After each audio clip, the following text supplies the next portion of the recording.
Go. Good day, everyone. Good day, ma'am. So for today, we are the group two, and we're going to discuss the teaching prose and dramatic prose.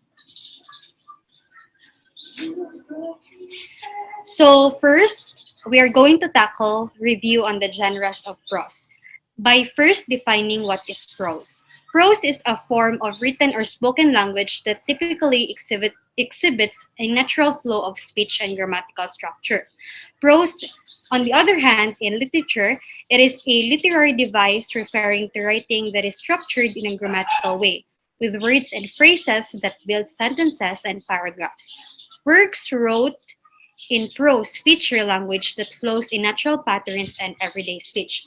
So as we have tackled last lesson, we tackled about poetry, and now we're going to tackle prose. So basically, definitely the difference between prose and poetry. So in poetry, they use different structures and languages. While in prose, it is often used in literature, but the flows and the structures, grammatical structures, and flow of speech are very understandable and for the readers as well. So next. Okay, so prose. The word prose first appears in English in the 14th century. It is derived from the Old French prose, which in turn originates in the Latin expression prosa or oratio, means literary, straightforward, or direct speech. So I have here an example of prose, and on the example below is the work is written in a poetic manner. So you can see the difference between prose and poetry. So now I'm going to read the example of prose.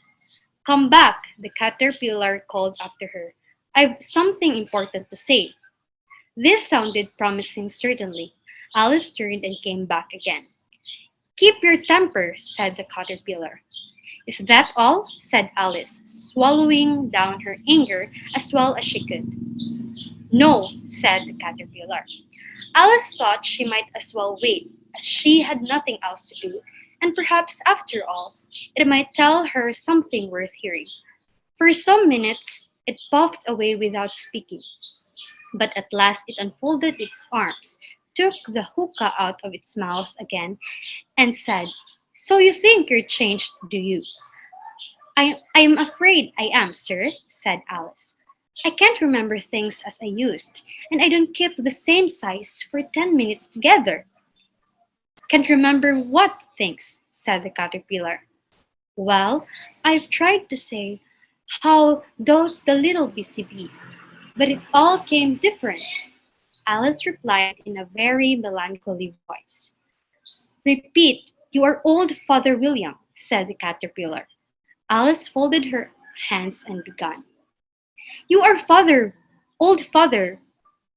You are old, Father William, the young man said, and your hair was become very white, and yet you instantly stand on your head. Do you think at your age it is right? In my youth, Father William replied to his son, I feared it might injure the brain, but now that I'm perfectly sure I have none, why do I do it again and again? Okay, so now I have read the example of a prose. So as you can see, the grammatical structures and the form of speech are very understandable, and the examples didn't use unfamiliar words or vocabulary words, such as the words being used before in poetry that we cannot um, really understand. Okay, so next. So now let's going to tackle about the four distinct type of prose. So basically, there are four distinct types of prose that writers use. We have non-fictional prose, fictional prose, heroic prose, prose, poetry. So for non-fictional prose, it is based eventually on true events, and non-fictional prose supports factual accounts or events or information is non-fiction. Examples are essay and biography. So essay and biography are true to life basis stories. So we have here fictional prose. It is a magical pattern that tells an imaginary or invented story. So most fictional prose are imaginary or like made up stories by authors. Examples are novels and short stories. So they said that almost great stories are fictional prose because readers like fictions, readers like imaginations. Okay, so let's move on to heroic prose. This basically is legend or fable. We might hear it or we might read it. So it is basically a written down or preserved through oral tradition, but it is meant to be recited. So some examples of heroic prose are Legend of MacArthur, like that. So this heroic prose are preserved through generation by generation. There may some a little bit of alteration along the way, but the main idea, the main characters are still there. So now let's move on to prose poetry. So like what I have said for prose and poetry. So in a nutshell, a prose poetry is basically a poetry that is written in prose. So there are still some um, there's still some characteristic of a poetry such as poetic matter, meter, language play, and focus on images rather than narrative, plot, and character. But the way it is written, the way it is formed are based on prose. The grammatical structure basically and the speech is understandable. It is not chaotic or it's not unfamiliar to us, but it is relatable. And the language used on an everyday basis. Okay, so that's it. Non-fictional prose, fictional prose, heroic prose, and prose poetry. So it is seemingly just a recap because we have discussed it in our high school days. So next. Okay, so here is an example of prose poems. I want to write how brave you are, but I need a little courage of my own. So I write, forgive me, I know I let them hurt you, please don't worry. So as you have observed on this stanza of a prose poems, you can really see the language play, the characteristics of a poetry basically, but it is written in a prose manner. Now, this time, let's proceed to the tips on how to comprehend prose. So first, get to know the background story of the author. Okay, maybe it could influences on how the author um, wrote his or her prose or story. And then second, read the passage not too fast and not too slow, or you can read it in a normal pace to get a general idea. Then third, read again a little slowly to know the details. So we have here um, this you have here the following needed to be considered when you comprehend prose. So first is the focus. So focus of the text is also referred to as the theme or the main idea or main point of the prose. So writers tell readers what focus they plan to cover. Next is tone. So tone typically refers to the mood implied by an author's word choice and the way that the text can make a reader feel. Then the third one is point of view. So the point of view refers to who is telling or narrating a story. So a story can be told from the first person, second person, or third person point of view. And then writers use POV to express the personal emotions of either themselves or their characters. And then letter D, central character, refers to the the one that acts as the focus of the audience emotional attachment to the story. So it could be the protagonist in the story, and he or she is the central to the development of the plot. So stories can have more than one protagonist, but the protagonist don't have to be the hero of the story or even be likable. And then next is the chronology. Chronology refers to the timeline of events or the history. Next is the structure.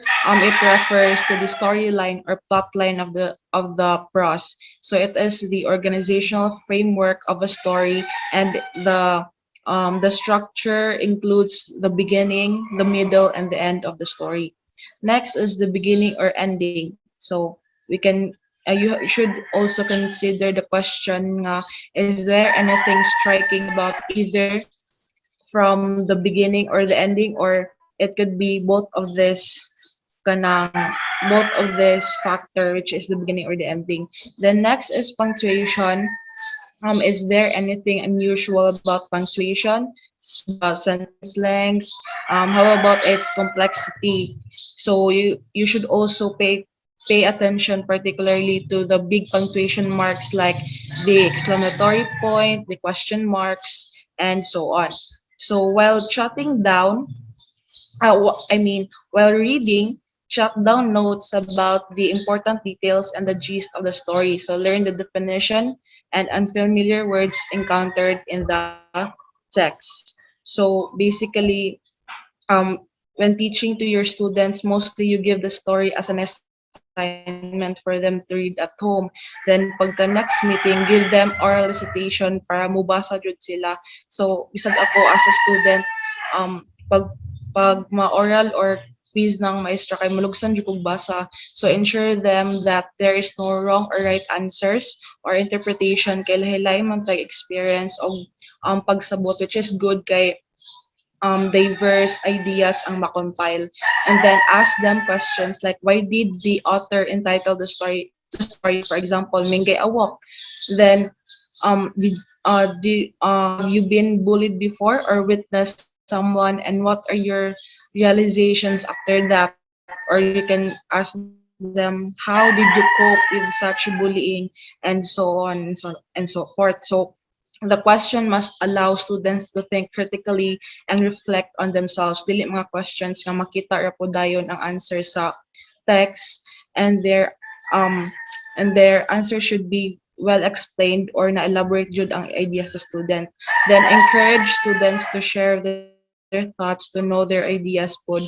Afterwards, ang teacher kay gisummarize ang important points sa story and interpretations from the students.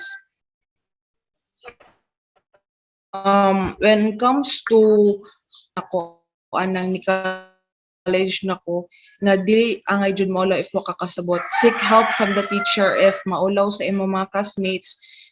If maulaw ka sa teacher, you can seek help sa imong mga classmates na smart, but mostly if mahimo ay jud ka ulaw and seek help the teacher. Kay yes, understandable man nga usahay na ay teacher nga judgmental pod, pero at the end of the day you have to focus on your learning. Okay, it's not about the teacher man, it's about you. So you also you should also um learn sa mga difficult terms or words na ma-encounter nimo sa story, kay di man ka makasabot sa whole story if you don't understand the meaning behind of those words nga imong first time nga na-encounter. And then learn also about the figure of speech. Kay naay mga hidden meaning. For example, if mo use ang author of raining cats and dogs, di man siya literal meaning nga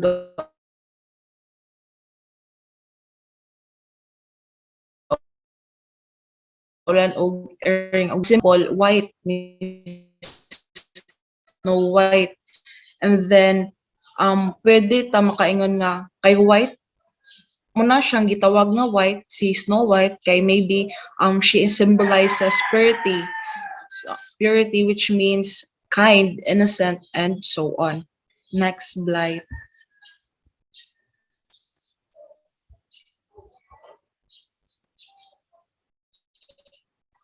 Oh, here is an example.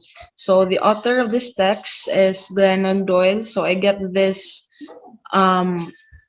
I get this text from or pros from Facebook. So first, the author, Glennon Doyle was born in Burke, Virginia, and was raised with one sister, Amanda Doyle. So Glennon Doyle writes and speaks frequently about early struggles with bulimia and addiction. In her 2013 TEDx talk, Lessons from the Mental Hospital, she discusses time spent in a mental hospital when she was a teen. Then, I mean, the self-professed wild child acted out through alcohol and drugs, in addition to struggling with disordered eating. Got divorced after knowing her husband, Craig Melton, cheated on her. So the text, I understand now that I'm not a mess but a deeply feeling person in a messy world. I explain that now when someone asks me why I cry often. I say, for the same reason I laugh so often, because I'm paying attention. So through her experience, despite of what she's been through, parents wasn't there to guide her, got addicted to alcohol and drugs, and suffered from disordered eating. Now she seems a little bit optimistic, and she served as an example to a lot of people out there that there is nothing wrong with you and you are not alone. So it's just that the world and life could be cruel sometimes, and it's okay if you're not okay. You only have to be strong for yourself and be there for yourself. Ignore those people who treats you like a trash, because you matter. You actually matter. Bisan ako, sometimes I pay attention to what other people say to me, and yes, it hurts. It really hurts. But nila and narabitaw karma. Kay I was called consitidor one time and I cried because na siya negative na message ato and I didn't like it and I was also insulted. But wala ko'y wala ko'y gihimo, wala ko'y gisulti kay I'm trying to protect my peace of mind. If I talk back, ako may mugawas nga way batasan, so I ignored it. We're not too sensitive. It's just that the people around us or the world is insensitive. They do not consider other people's feelings but only themselves. Now, see how interesting when you comprehend prose kay you're not only understand the life of the author, but you also get to know the story of one's person and his or her um experience as well, and nasad kay mga realizations or lessons na magain after. Next, Blythe.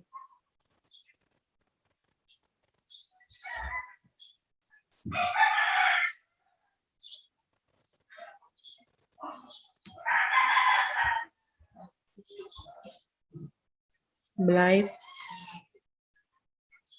thank you. So here are the steps in helping students comprehend prose. So the first, motivation. Each and every subject or language demand motivation to attract the attention of students. So um, teachers should motivate the students to study the lesson. Motivation in introducing English lesson includes all the tactics that the teacher applies to take the students to the point where they are ready to learn the lesson. So it may include the use of teaching aids like flashcards, models, charts, posters, um, material aids, or other materials that would help them cater their needs in order um to eh, to use to like makuan ilahang previous knowledge of the students, and then a brief introduction about the lesson, so maka-remember sila about the previous lesson and ma-relate nila sa next lesson. And then the next one is the presentation. This is the main and the lengthiest part of the lesson, so the teacher has to present the lesson, keeping in view the attention, retention, and grasp of the students. So it should neither be very short nor too lengthy. So presentation part includes the following subdivisions, which are: first is the model reading by the teacher. So the model reading by the teacher In case of a prose lesson, the teacher should read out the material loudly, being sure that his or her voice is audible. So he or she should be very clear about the pronunciation, intonation, stress, rhythm, the style, and so on. So in short, he has to present a model reading. Next is the loud reading by the students. So after the teacher finishes the model reading, he can ask or she can ask them, the students, to read out the passage loudly one by one. So the loud reading can ensure the correct tone, pronunciation, fluency on spot only. So the teacher can correct any error so that the students do not carry on mistakes with them forever. The next is difficult words or structures to be dealt with. In here, the teacher has to expose, clear, and explain the new words, the difficult words, the structures, the idioms, phrases, and other grammatical items. So the exposition of all these items and their clarification is the main purpose of cross teaching. Lastly is the silent reading by the students. So that then after some difficult words or structures to be dealt with, the students may be asked to proceed on to silent reading. So this clarifies each and every point individually and increases the students' comprehension. So the third step is recapitulation. So the teacher may again sum up what was taught in the day's lesson. So the teacher may clarify the students' doubts, if any, and may explain few words or sentences again, and which he thinks or which she or he thinks um uh things need more repetitive and elaboration. So then the teacher proceeds on to the last step of the lesson, which is the evaluation. So the main objective of the evaluation is to test whether the set objective has been achieved or not. For examples, rather explain the passage either orally or in writing. Fill in the blanks, some simple and important questions from the prose lesson, writing some difficult words on the blackboard, and asking individual students to read, explain, give meaning, or frame sentences, grammatizing the prose lesson, or can give assignments. So at the end of each lesson, the teacher should put some application questions to evaluate the success of the lesson plan in achieving the predetermined objectives. So the evaluation can be carried out by means of questions, assignments, blackboard work, or dramatization. So that's it. Next slide.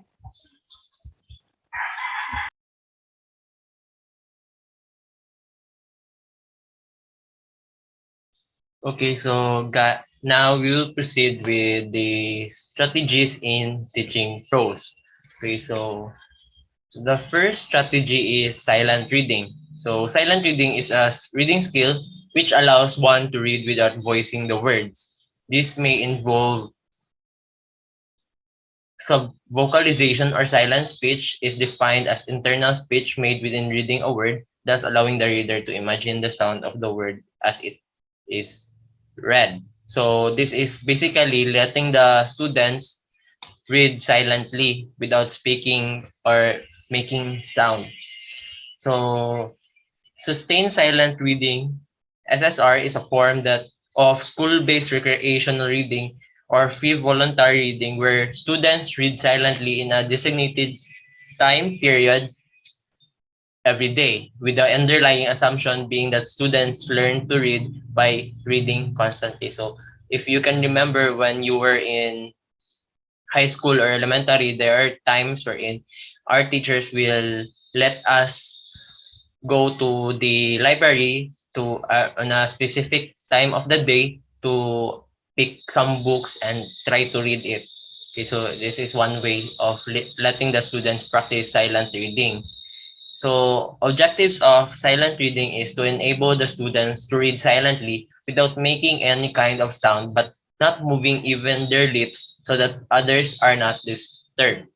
So next is to enable the students to teach them to read speedily as easily and fluently.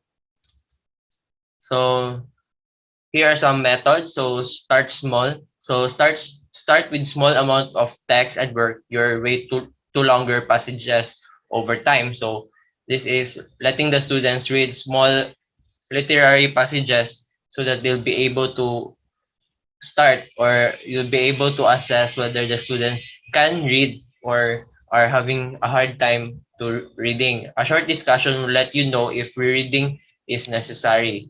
Breaking down the text in this way will give the student a chance to practice silent reading skills without feeling overwhelmed. So having a short discussion with the students after they read a literary passage is, you are trying to assess whether they are capable of reading silently. So next is use complex text. So using complex text will provide increased opportunities to teach students how to refer back to the text and reread when meaning or comprehension is unclear. So this is when the students are able to do silent reading on their own. So next step would be allowing them to read more complex literary passages so that they'll be able to also increase their reading skills. So next is allow for simultaneous responses. During the discussion portion of instruction, requires students to respond to prompts or questions about the passages in a synchronous manner. This will allow you to gauge who is struggling with the reading and who would benefit for guidance back through the text to find the answer. So after letting the students read silently, you ask them randomly in class to know whether whether this student is able to understand or comprehend the literary passage.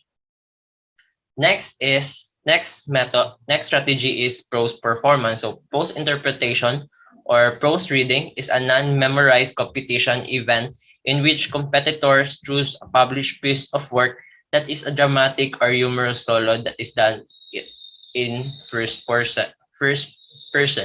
So methods is the 5S prose strategy. So the main objective of the strategy is to enable the student to analyze a strong purely on the basis of the types of sentences and words used in a story. The plus point of this strategy is students themselves engaged in reading the text and making sense of it. So next and last strategy is dramatic performance. So dramatic performance, often referred to as DP, and sometimes even as DI, short for dramatic interpretation, is a presentation done from memory from a script or play. So you let the students read or say a line in a script or a play. So there are four main forms of drama. They are comedy, tragedy, tragicomedy, and melodrama. So all these types have common characteristics of drama genre. They are plot characteristics, or they have plot, characters, conflict, music, and dialogue. So types of performance drama. So physical theater, epic theater, political theater, commedia dell'arte, and tragedy. Okay, let's proceed to the literary appreciation and valuing prose. Next slide, please. So, what is literary appreciation? It's a reading, understanding, and making critical judgment of the theme, style, use of figurative and non-figurative language, as well as the other elements of literary work. So, you appreciate what is inside of the literary text through reading, understanding, and then analyzing every context. In literary piece, we encounter a lot of figurative and non-figurative sample, and we try to analyze or interpret what is the meaning of the literary work, and that's the way we appreciate the every literary text. Next slide, please. According to John Leaf in 2006, literary appreciation refers to the evaluation of works of imaginative literature as an intellectual or academic exercise.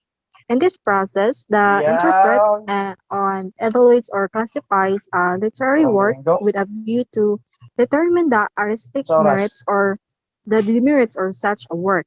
Merits here is defined the perceived artistic quality or value of any given work of art. The demerits refers to the disadvantage like a lack of opportunities. While according to Nelson and Nelson, this sentiment and add that it is the process by which one gauges one's interpretive response as a reader to a literary work. This means that the reader is able to gain pleasure and understanding for the literature, understand its value and importance, and admire its complexity. So, what is the importance of literary appreciation? So, literary appreciation skills are enhanced the better the students can manifest a higher level of knowledge in literature reading. This allows students to understand better the human emotions, like their insights or reflection, themes, messages, ideas, and significant human experience conveyed in different literary texts. So let's proceed to prose. So prose here is a verbal or written language that follows natural fiction and nonfiction. Also, prose comes from the Latin word prosa oratio, meaning straightforward.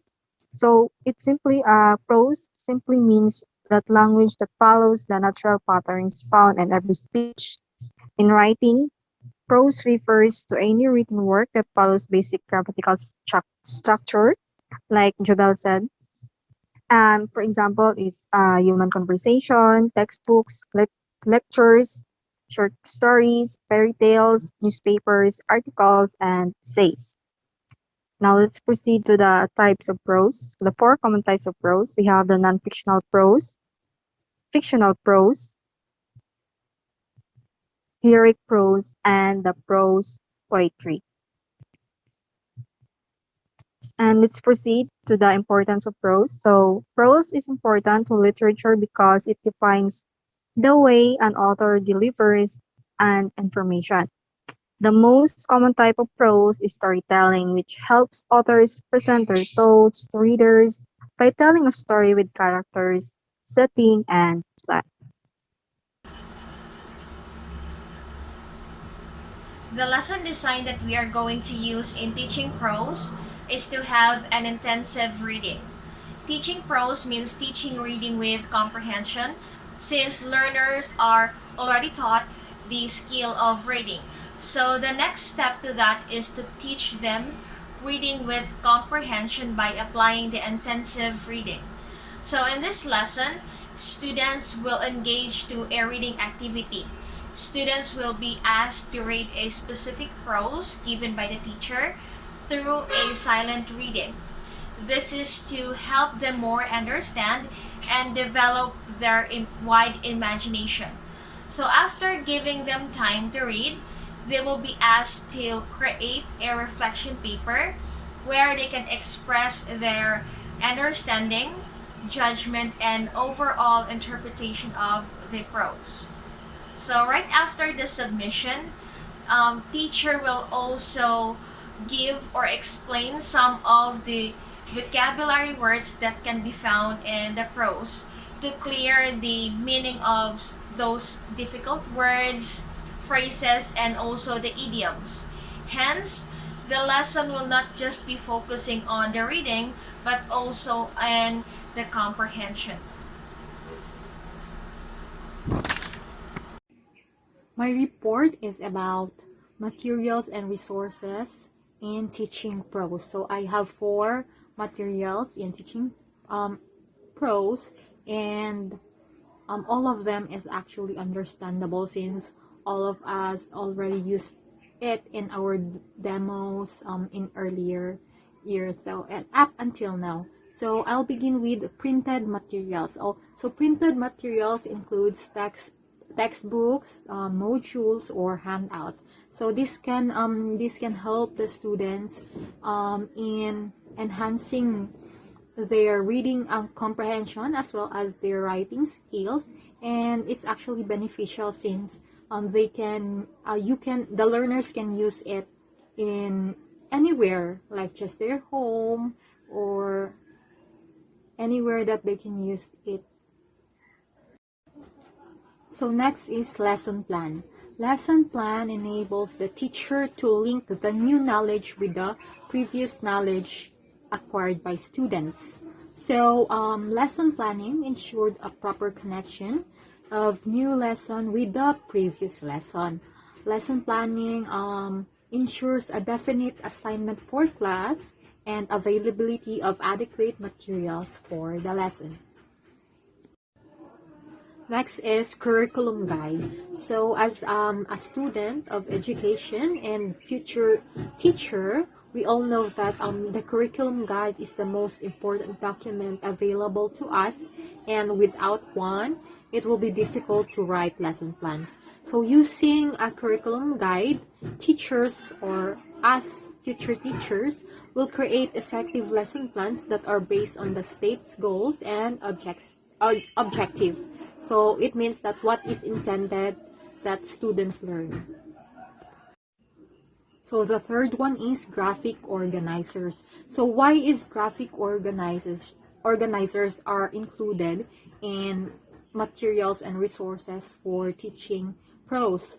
It is because graphic organizers can help to visualize and construct ideas, organize and sequence information. It also plans what to write and increase reading comprehension.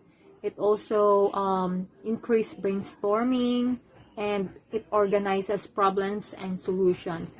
It also compare and contrast ideas, as well as show what is the cause and the effect of events or circumstances. Actually, there's a lot of advantages using the graphic organizers, especially in teaching prose. So lastly, we have teaching aids. So teaching aids actually helps the learner improve their comprehension skills. It also helps them in illustrating or reinforcing a new skill or concept. It also helps them differentiate instruction and relieve anxiety or boredom by presenting information in a new and exciting way. So it's just a unique way to help the students be engaged in the activity. So that's all the materials and resources in teaching prose. Thank you for listening. So I am going to discuss today the assessment in teaching prose. But before we go to the topic, let us define first what is assessment in a general meaning. So assessment is the systematic basis for making inferences about the learning and development of student. It involves the process of analyzing, collecting, designing, defining, etc. to increase or improve students' learning and development. So, what is assessment in teaching prose? So, it is actually the same with the assessment. It also has the process of designing, analyzing, defining, and other processes. The only difference is that assessment in teaching prose mainly focuses on the students' language ability to improve or increase their language learning skills. Okay, so let us now move on to the real topic, which is the assessment in teaching prose. Let us define first what is prose based on the discussion of the previous reporters. So prose is meant for language learning. It is also the intensive study of a certain language.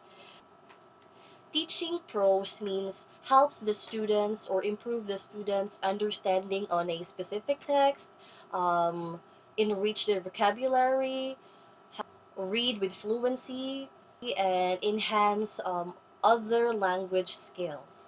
So the question is, what are the assessment in teaching prose? So I have incorporated the four macro skills in identifying the assessment in teaching prose. So I have here the four macro skills, which are the Reading skills, listening skills, speaking skills, and writing skills. in the assessment of teaching prose under the reading skill. The examples of the assessment, asking questions. So it improves the reading comprehension of our students when we ask them questions on what are their understanding of a certain literary text. So So if students can answer simple questions, like for example, what is the lesson of the story, or if students can retell the whole story, therefore they were able to read the story and understand the text that they have read. next would be listening skills.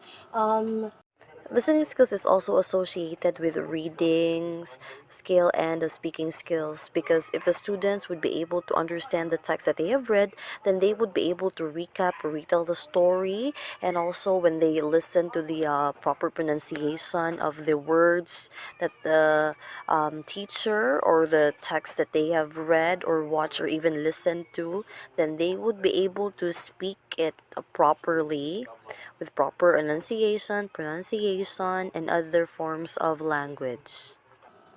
Next would be the speaking skills. We can be able to assess the students' speaking skills if they would be able to speak fluently in accordance with the proper usage of the language. And this is done through presentations or dramatizations or play. So we can provide a rubric to see or how they're going to put an art in every presentation or in um, presenting a speech to assess if they have If they can apply what they have listened, what they have read, and understand in through speaking. Next would be the writing skills. We can be able to assess if students understand the literary text that they have read, if they can be able to answer the questions through essays, express their thoughts through writing, and also through journal writing. Through this, we can be able to see the progress of the learning of the students' language skills, and also students can assess themselves for the better understanding and the development of learning. And lastly, assignments. So we can see or we can assess the students' motivation in learning the language if they are able to do their task or responsibility as a student to do extra mile in learning the language. assessment is necessary in teaching prose. It's because it identifies our learners' needs, we document their progress, and we determine how are we doing as teachers and planners on how to improve the betterment of the language skills of our students.